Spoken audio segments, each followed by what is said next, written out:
Diet করে বয়সটাকে ধরে রাখা পসিবল কি? অবশ্যই পসিবল, কারণ আমরা যা খাই সেটাই আমাদের স্কিনে শো করে এবং স্কিন যেটা শো করে এটা কিন্তু আমাদের স্বাস্থ্যের একটা প্রতিচ্ছবি।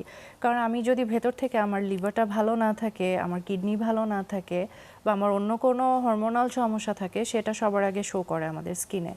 তো আপনি বাইরে থেকে যদি দেখেন একটা মানুষ খুব প্রাণবন্ত উজ্জ্বল দেখাচ্ছে, তাকে গ্লো করছে, তার মানে তার স্বাস্থ্যটাও ভালো আছে। আর এই সব কিছু আসে খাদ্যাভ্যাসের সাথে। আমরা যা খাই সেটার যে নিউট্রিয়েন্টগুলো, যে পুষ্টি উপাদানগুলো, এগুলোই কিন্তু আমাদের স্কিনে শো করে। স্কিনে শো তো করছে। খাবারের সাথে এই জিনিসটা রিলেশন আছে। আপনি খুব ক্রাশ ডায়েট করবেন, আপনি দেখবেন সবার আগে আপনার চুল পড়তে শুরু করবে, স্কিনটা ডিহাইড্রেটেড লাগবে, নিস্তেজ মনে হবে। আপনি যত দামি প্রোডাক্ট ব্যবহার করেন না কেন বা আপনি অ্যাস্থেটিক ট্রিটমেন্ট করেন না কেন, আপনার যদি ভেতর থেকে ওই নিউট্রিয়েন্টগুলো ঠিক না থাকে, আপনার এগুলো কিন্তু ভালো সবকিছু থাকবে না। ব্যালেন্সিং না হলে এটার এফেক্টটা আমাদের স্কিনের উপরও স্কিনের পড়ছে, উপরে, চুলের উপরে চুলের পড়বে। উপরও পড়ছে।